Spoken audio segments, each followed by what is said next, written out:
Shalom, mes frères et mes sœurs bien-aimés dans le Seigneur. Nous sommes le vendredi 3 juin 2022. Et notre sous-thème d'aujourd'hui, c'est la vie du justifié et les facteurs de son héritage glorieux. La vie du justifié et les facteurs de son héritage glorieux. Frères et sœurs, c'est notre 5e sous-thème de cette semaine qui a pour thème général révélation du mystère de la justification pour le salut. Parvenu à ce 5e sous-thème, je veux vous partager la prophétie qui est sur ma vie et qui est en train de s'accomplir en cette semaine. C'est le moment pour moi de vous faire ce partage.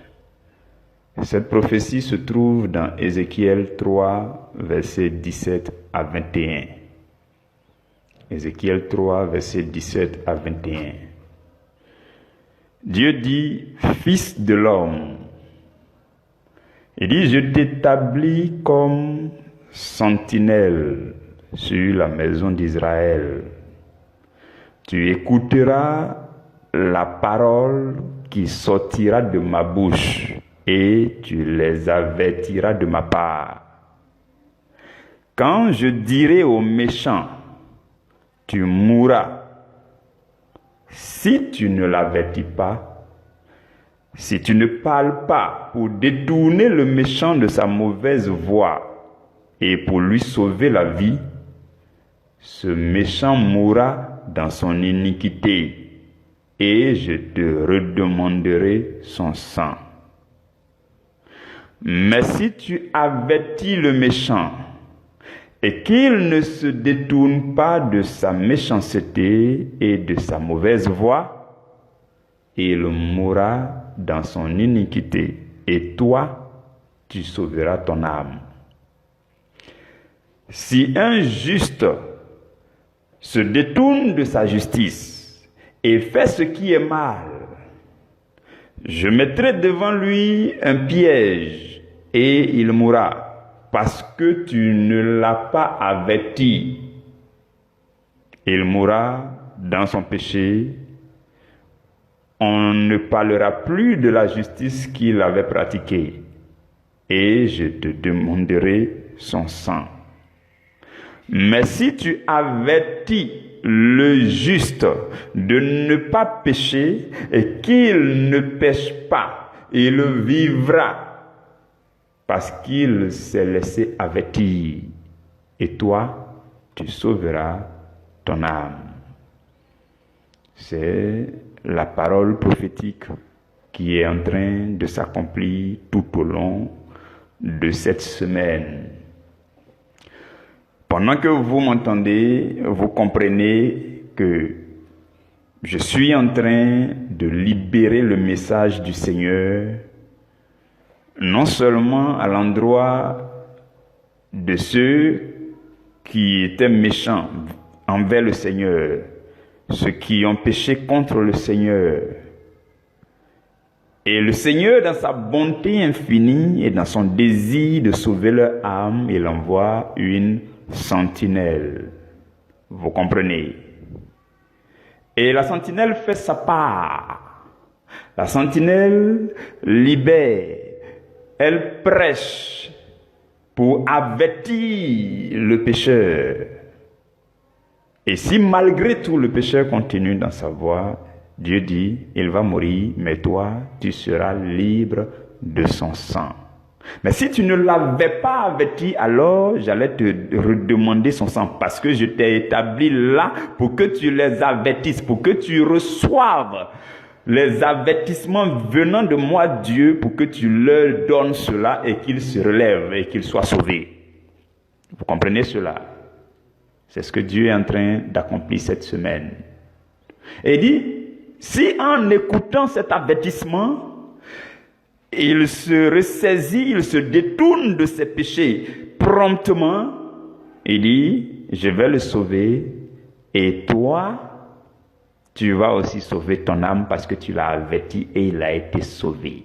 C'est pareil pour le juste qui s'est détourné du Seigneur. Ça veut dire que il était juste, il était chrétien, bien converti, il marchait correctement, et il s'est détourné. Dieu dit, s'il s'est détourné, je vais mettre un piège devant lui et il va mourir.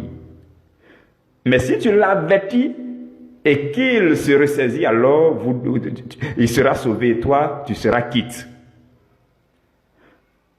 Mais si tu ne l'avertis pas, ça veut dire quoi? Parmi nous, il y a des gens qui étaient chrétiens, qui étaient juste devant Dieu, qui marchaient droit et qui se sont détournés. Et Dieu, ayant vu l'urgence de la chose, il dit, va l'avertir parce que je suis prêt à mettre un piège devant lui pour le faire tomber, pour le frapper parce qu'il s'est détourné de moi. Mais va vite l'avertir. Et quand tu vas l'avertir, s'il se ressaisit, alors tout sera correct. Vous comprenez? Donc Dieu envoie toujours une parole à point nommé. Dieu envoie une parole à temps pour chacun de ses enfants qu'il aime. Pendant que vous m'avez entendu cette semaine, beaucoup ont dû se rendre compte que c'était la parole du moment. Il le fallait maintenant. C'est cette prophétie qui est en train de s'accomplir cette semaine. Et c'est la même pensée que l'apôtre Paul exprime dans Actes chapitre 20, versets 26, 27. Il était avec une petite délégation de l'église d'Éphèse. Il était en train de leur dire au revoir. Et il leur dit, je vous déclare aujourd'hui que je suis pur du sang de vous tous. Pourquoi? Parce que, verset 27, je vous ai annoncé tout le conseil de Dieu, sans rien cacher. Vous voyez? Donc, les prédicateurs, les serviteurs de Dieu, les prophètes, les sentinelles, à un moment donné, Dieu leur permet d'avertir le peuple, d'enseigner son conseil au peuple, d'orienter le peuple. Parce que Dieu ayant vu des déviations, ou alors Dieu ayant vu des dangers. Vous comprenez? Et quand chacun se détourne, tout redevient au calme. C'est ce que Dieu souhaite. Je vous partage cela maintenant pour vous dire quoi. Peut-être que depuis le début de la semaine, tu t'es senti vraiment touché par le Seigneur, mais tu fais une résistance avec toi-même. Bon, je vous partage ça aussi pour vous dire que je serai très en paix avec moi après cette semaine. Je serai très en paix avec moi-même parce que j'aurai libéré le message d'avertissement du Seigneur et j'aurai aussi donné ce qu'il faut faire.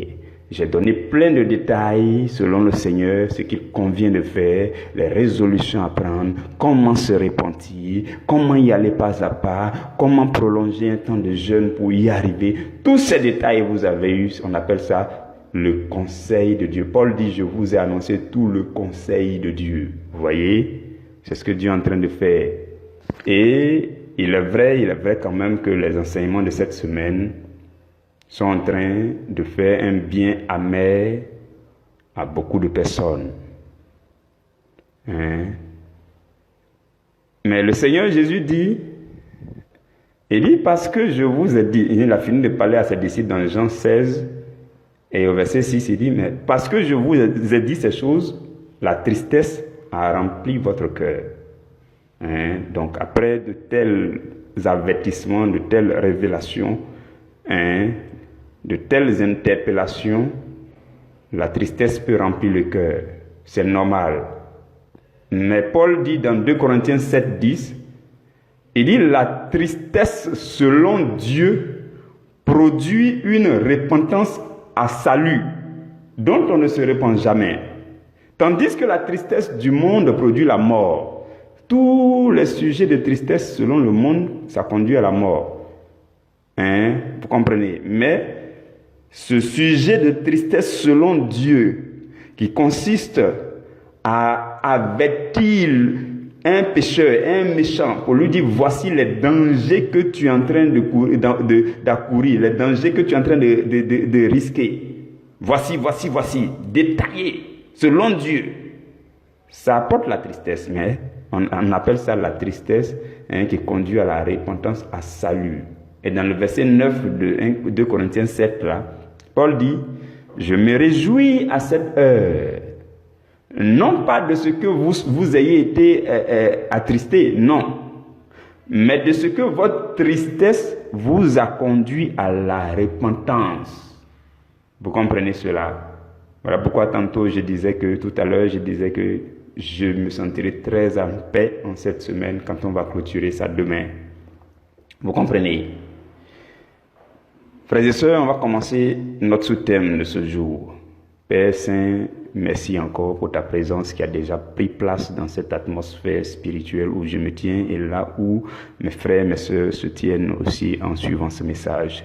Demeure avec nous encore durant chaque seconde, chaque minute de ce temps, durant ce message, Seigneur. Sois avec nous et continue de nous bénir, continue de plonger ton doigt dans le cœur de quelqu'un. La Bible déclare que la parole, elle est efficace, elle est vivante, elle est puissante, elle est tranchante, plus tranchante que toute épée quelconque à double tranchante, qui pénètre jusqu'à séparer âme et esprit, jusqu'à partager moelle et jointure, jusqu'à juger les sentiments et les pensées du cœur.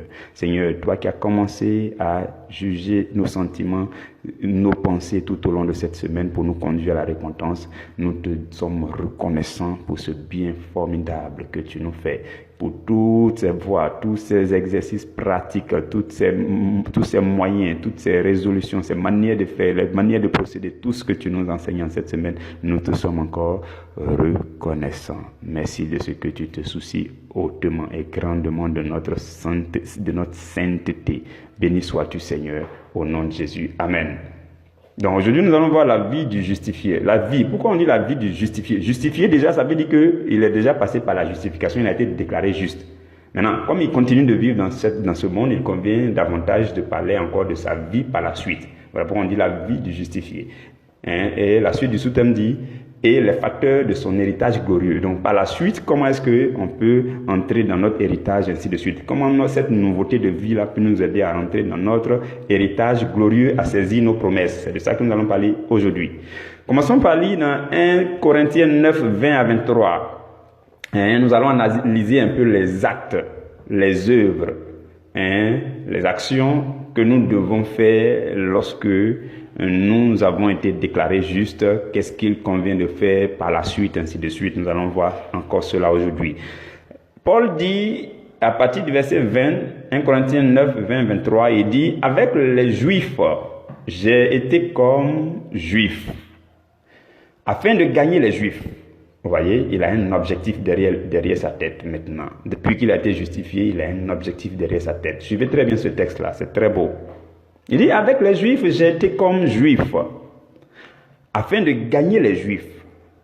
Avec ceux qui sont sous la loi, comme sous la loi, quoique je ne sois pas moi-même sous la loi, afin de gagner ceux qui sont sous la loi. Verset 21. Avec ceux qui sont sans loi, comme sans loi, quoique je ne sois point sans loi de Dieu, étant sous la loi de Christ, afin de gagner ceux qui sont sans loi. Vous voyez, il y a trois types de personnes déjà qui cherchent à gagner. Les Juifs, les gens qui sont sous la loi, les gens qui sont sans loi. Vous voyez, parce qu'on vit dans ce monde, on va continuer à vivre avec ces personnes. Ton collègue qui est païen, ton collègue qui est dans telle autre religion, tout cela, comment vivre avec eux? Quel est le but? Quel est mon objectif désormais derrière mon esprit? L'apôtre Paul dit, afin de gagner telle catégorie, afin de gagner. Il n'oublie pas cela. Il n'oubliera plus que toutes ces relations, ces contacts avec les gens maintenant, il a un but, afin de gagner celui-ci, afin de gagner celui-ci, afin de gagner celui-ci. Vous comprenez? Donc il dit, afin de gagner ceux qui sont sans loi. Verset 22. J'ai été faible avec les faibles, vous voyez, afin de gagner les faibles. Il a un but quand il marche avec les faibles, vous voyez. Il n'oublie pas cela. Il ne se laisse plus berner. Non. Il dit, je me suis fait tout à tous, afin d'en sauver de toute manière quelques-uns. Verset 23, il dit, je fais tout à cause de l'évangile, afin d'y avoir part. Cette phrase, elle est magnifique. Quelle belle phrase. Il dit, je fais tout, absolument tout. Mes moindres gestes, ma manière de sourire, d'échanger avec quelqu'un, de parler avec quelqu'un, de rendre visite à quelqu'un, de saluer quelqu'un. Désormais, je fais tout à cause de l'évangile. Je fais tout à cause de l'évangile parce que j'ai été justifié. Je fais tout à cause de l'évangile afin d'y avoir part, afin d'entrer dans mon héritage. Je fais tout à cause de l'évangile. Je marche et je vis avec les autres à cause de l'évangile. Je parle désormais avec un païen à cause de l'évangile. Je n'oublie pas le but ultime qui est de les sauver. Vous comprenez? C'était ça, cette mentalité de l'apôtre Paul. Donc désormais, on peut vivre avec les autres sans oublier ce que nous sommes en Christ. Nous avons été justifiés, lavés. On n'oublie pas ça.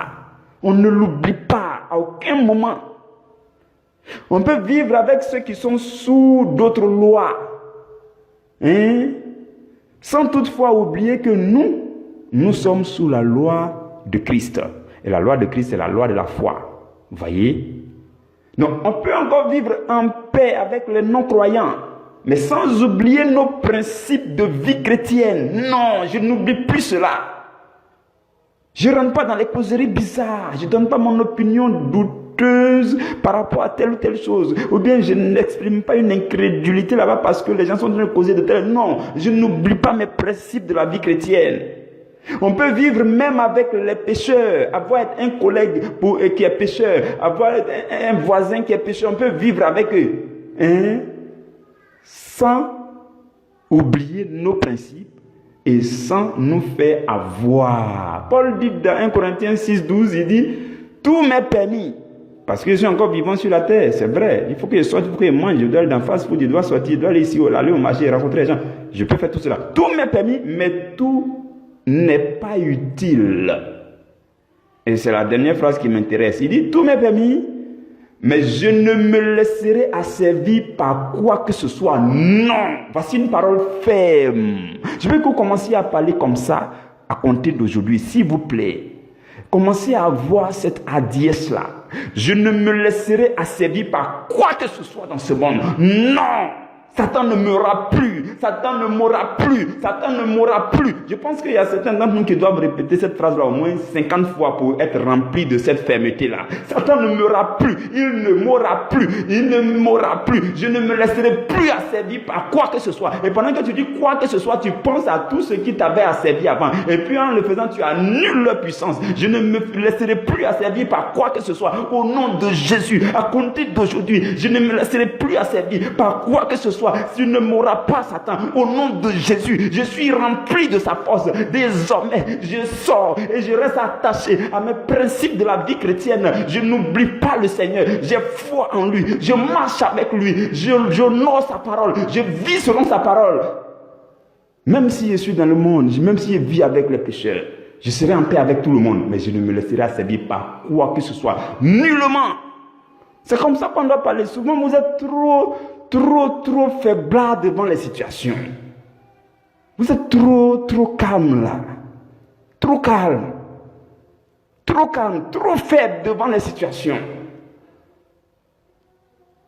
Vous comprenez? Donc on doit se réveiller. On doit vivre la vie chrétienne là. Et honorer le Seigneur Jésus. Et mettre la honte sur le péché. C'est-à-dire qu'à compter d'aujourd'hui, tu dis, tel péché qui m'avait eu dans le passé, quand je pense à toi maintenant, j'en ai la rage. Tu auras la honte. Je vais mettre la honte sur toi et sur toutes tes œuvres à compter d'aujourd'hui. Parce que j'ai Jésus de mon côté. Je ne me laisserai plus asservir par quoi que ce soit. Je ne laisse pas le Seigneur. Je ne laisse plus sa main. Je le saisis par la main. Et je m'accroche à lui. Et il est mon soutien. Et il est ma force. Je n'abandonne pas sa loi. Tout ce que j'entends et qui m'a été prêché et qui m'a été révélé dans la parole, je pratique cela, je marche dans cela au nom de Jésus. C'est comme ça qu'il faut prier. Si vous avez compris ça, vous ne pouvez pas manquer de mots dans la prière. Vous comprenez, frères et sœurs? Donc, c'est ce qu'il faut faire, c'est ce qu'il convient de faire en tant que justifié. Et en plus de tout cela, il convient aussi que nous soyons engagés dans les bonnes œuvres à l'égard des nécessiteux qui sont parmi nous. Vous voyez, c'est très important aussi, c'est recommandé aux justifiés. Lisons dans Matthieu 25. Matthieu 25, 37 à 40. On va lire cette portion-là. Sinon, vous pouvez lire l'ensemble. Hein? Jésus donne une parabole ainsi de suite. Il parle de la fin des temps. Il dit, les justes lui répondront. Là, on parle des justes, des justifiés, ceux que Dieu a déclaré justes. Les justes répondront au maître pour dire, Seigneur, quand avons-nous vu avoir faim et t'avons-nous donné à manger? Parce qu'il dit à la fin des temps, des gens vont approcher et puis il va dire ceci. Donc quand les justes vont approcher, il va leur dire, venez, venez, venez, venez, parce que vous là, vous m'avez vu avoir faim, vous avez fait ceci, vous avez fait ceci, vous avez... Ils vont lui poser la question, il dit, mais Seigneur, c'est quand nous on t'a vu avoir faim et puis on t'a donné à manger. Ou avoir soif et puis on t'a donné à boire. Quand avons-nous vu étranger et t'avons-nous recueilli? Ou bien on t'a vu nu où? Et puis on t'a vêtu. Quand avons-nous vu malade ou en prison? Et sommes-nous allés vers toi? Et la Bible dit au verset 40, et le roi leur dira, je vous le dis en vérité, toutes les fois que vous avez fait ces choses à l'un des plus petits de mes frères, c'est à moi que vous les avez fait. Donc les bonnes œuvres à l'endroit de toutes les nécessités autour de nous, à commencer par notre maison. Oui, parce que, comme je le dis souvent, tu peux pas faire ces choses-là dehors et puis dedans là. C'est compliqué. Donc commence par ta maison. Et si à la maison ça va, tout le monde est en place, tu commences à assister les gens du quartier, ainsi de suite, les gens de ta communauté, petit à petit, ainsi de suite. Vous comprenez? Donc, les bonnes œuvres, c'est très important. Et en le faisant, nous pratiquons la justice, puisque nous avons été déclarés justes. Donc, en faisant les bonnes œuvres, nous pratiquons la justice. Il y a une cohérence entre notre état de justifié et nos œuvres de justice. Vous comprenez? Et en le faisant, nous démontrons que nous avons vraiment été rendus justes. Donc c'est ça, c'est la pratique des œuvres de justice qui prouve que nous sommes justifiés. Dans 1 Jean chapitre 2, 29, la Bible dit, si vous savez qu'il est juste, parlant de Jésus, il dit, reconnaissez que quiconque pratique la justice est né de lui. Voyez, donc Jésus-Christ le juste, qui nous a justifiés, et de qui nous sommes nés, il faut qu'on puisse pratiquer la justice pour prouver que nous sommes nés de lui. Vous comprenez? Donc, ayant été déclaré juste, si on ne marche pas dans la justice du royaume, ça va devenir absurde, ça va devenir bizarre, ça va devenir incohérent. C'est que quelque chose cloche. Donc, il ne faut pas qu'on prétende, faut pas qu'on prétende être juste sans marcher effectivement dans la justice. Ce n'est pas normal. Et dans 1 Jean chapitre 3, versets 7 à 8, l'apôtre Jean dit, petits enfants, que personne ne vous séduise. Ça veut dire vous-même ne vous blaguez pas. Personne d'autre, il ne faut pas que vous séduisez là-bas. Non. Celui qui pratique la justice, c'est celui-là qui est juste. Oui. Parce qu'on ne peut pas te déclarer juste et puis tu ne pratiques pas la justice. La Bible dit quoi dans Matthieu 6, 33? Cherchez premièrement le royaume et sa justice. Tu as trouvé le royaume. Maintenant, où est sa justice?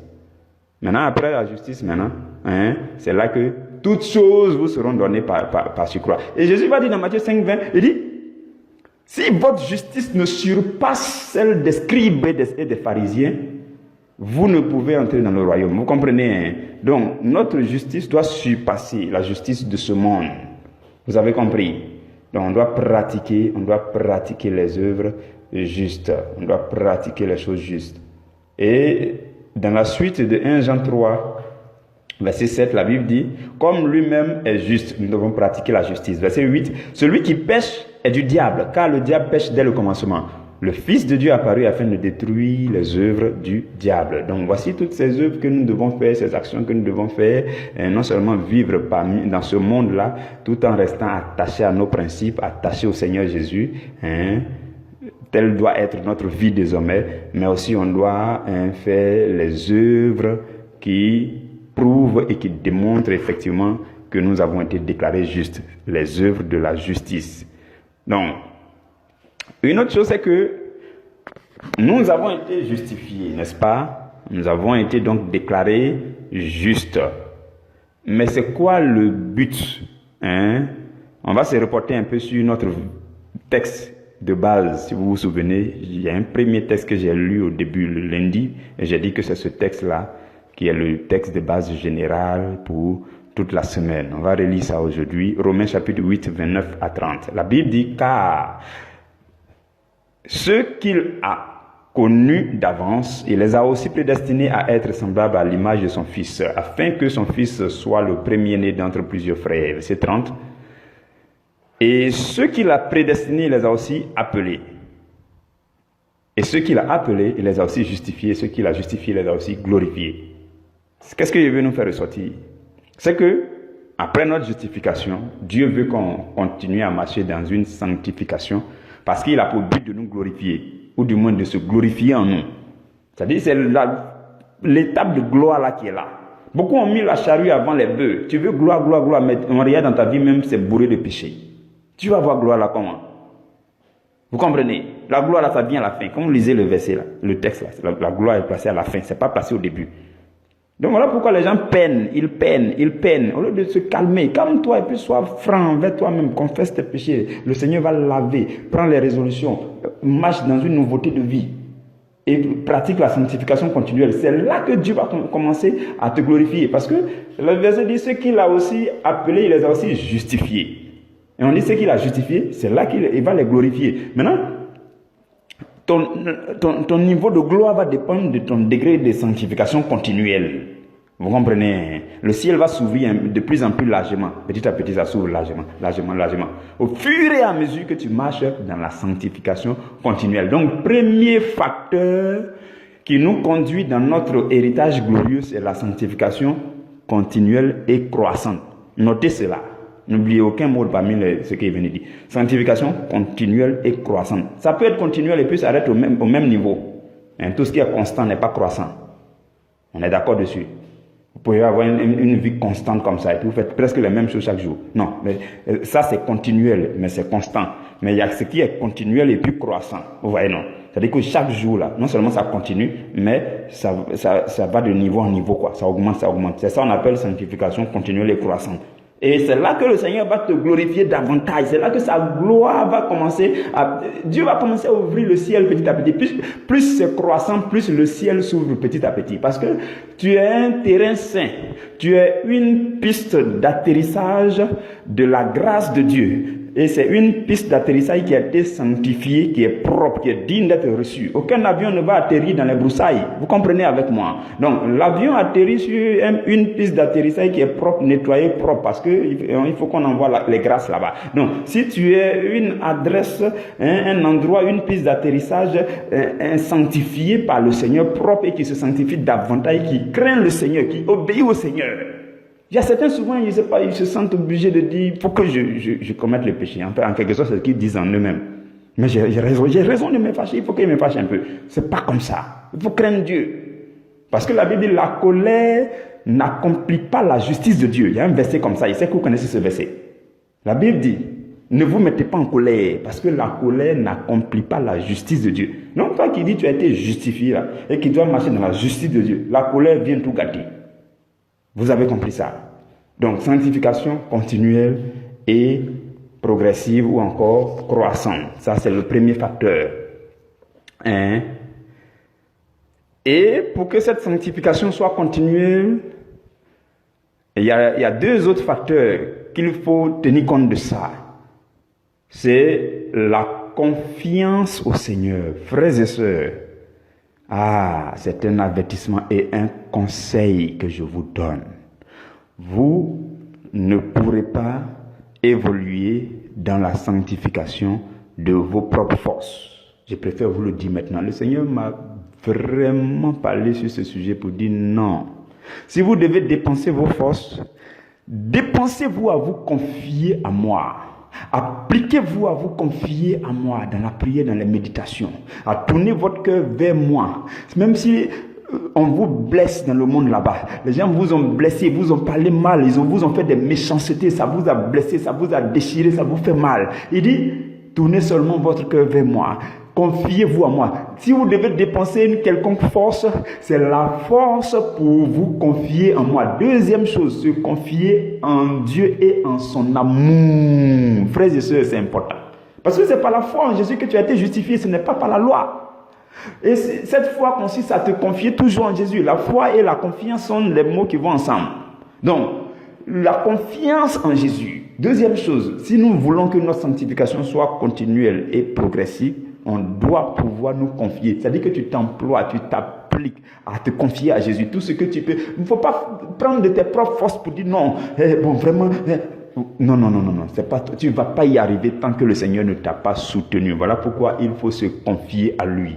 Et la troisième chose, c'est l'obéissance. L'obéissance. Parce que quand tu vas te confier à lui, là, il va te dire fais ceci, fais ceci. Si tu n'as pas obéi, ça attriste le Saint-Esprit. Tu n'as pas obéi 2 fois, 3 fois, 4 fois, 5 fois, 10 fois.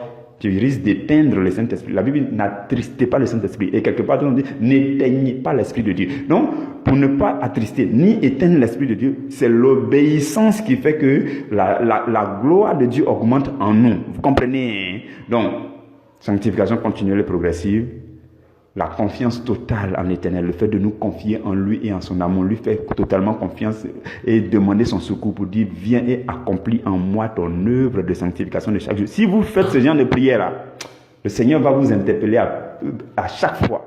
C'est-à-dire vous êtes sur le point de faire ici, il va vous interpeller pour dire ma fille.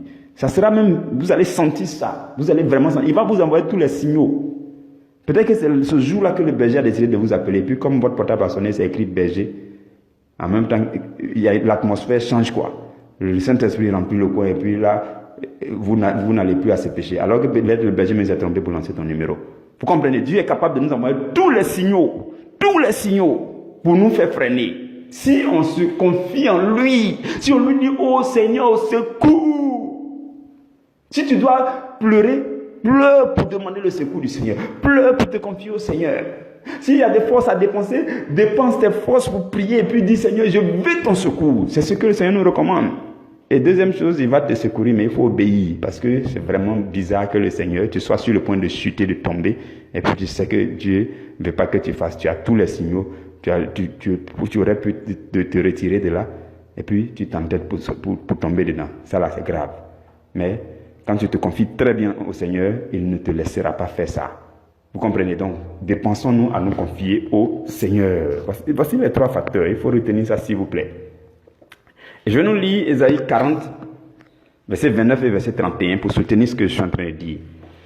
Dans le verset 29, la Bible dit que Dieu donne de la force à celui qui est fatigué. C'est Dieu qui fait ça. Ça veut dire que la force ne vient pas d'ailleurs, vous comprenez? Il y a des forces éphémères. Et on dit c'est la fin du mois, il y a virement, et puis tu es content, il y a une petite force qui te remplit. Ça va finir bientôt. Au 10-15 du mois, même l'argent est en train de finir. Cette force-là, ça ne dure pas. Vous comprenez? Peu importe la joie que ce monde va créer en nous, et puis ça va nous donner un peu de force en nous, ça ne va pas durer. Mais la Bible dit c'est Dieu qui donne la force à celui qui est fatigué. La vraie force, la force divine, ça vient du ciel. Vous comprenez? Et on dit, il augmente la vigueur de celui qui tombe en défaillance. Et le verset 31 maintenant dit, ceux qui se confient en l'Éternel renouvellent leur force. Si vous avez besoin d'être rempli de la force qui vous permettra de lutter jusqu'à vaincre la tentation, confiez-vous en l'Éternel. Ceux qui se confient en l'Éternel renouvellent leur force. Donc, on n'a même pas dit l'Éternel renouvelle. C'est-à-dire que l'acte de te confier, même ça te renouvelle en même temps. Vous comprenez la différence, hein? C'est-à-dire, on n'a pas dit ceux qui se confient en l'Éternel vient d'abord et puis renouvelle. Non, dès que tu es en train de te confier, là, on dit, ça renouvelle. Hein? On dit, tu vois, je vais lire ça. On dit, ceux qui se confient en l'Éternel renouvellent leur force. Donc, le fait de te confier, là, c'est en même temps l'acte de te renouveler. Donc, en te confiant, toi-même, ça te renouvelle directement. Ils prennent leur vol comme les aigles. Ils courent et ne se lassent point. Ils courent dans la vie de sanctification. Ils s'envolent dans la vie de sanctification. Ils marchent sans jamais se fatiguer de se sanctifier. C'est ce que ça veut dire. Nos frères et sœurs, nous devons demeurer fermes. Nous ne devons pas nous retirer. Nous ne devons pas abandonner. Hébreux 10, 38, 39. Et mon juste vivra par la foi. Mais s'il se retire, mon âme ne prend pas plaisir en lui. Verset 39. Nous ne sommes pas de ceux qui se retirent pour se perdre. Retenez cela, je termine par là, verset 39. Nous, vous, moi, nous ne sommes pas de ceux qui vont se retirer pour aller dans l'égarement. Non, nous ne voulons plus cela, parce que 3 facteurs pour nous aider à rentrer dans notre gloire, qui vont nous aider à avoir une vie de sanctification continuelle et croissante pour que Dieu se glorifie davantage en nous. Et pour cela, il faut que nous puissions nous confier en l'Éternel de toute notre force. Pour cela, il faut que nous puissions obéir en l'Éternel. Nous avons tous les moyens pour ne pas nous retirer. Nous ne sommes plus de ceux qui se retirent pour aller se perdre, mais nous sommes de ceux qui ont la foi, qui demeurent dans le Seigneur pour sauver leurs âmes. Pour sauver leurs âmes. Que Dieu vous bénisse, frères et sœurs. Nous terminons par là et demain nous allons voir le dernier sous-thème de la semaine. Demain je vais insister encore sur comment est-ce qu'on peut aider les rétrogrades. Donc demain on va parler des rétrogrades, la triste conséquence et il faut une nouvelle justification. On va revenir sur ce sujet, à certaines choses qui restent à voir. Nous allons parler demain. Que la grâce du Seigneur demeure sur vous dans le précieux et suprême nom de Jésus-Christ. Que le Seigneur vous fortifie et couvre vos demeures au nom de Jésus-Christ. Amen.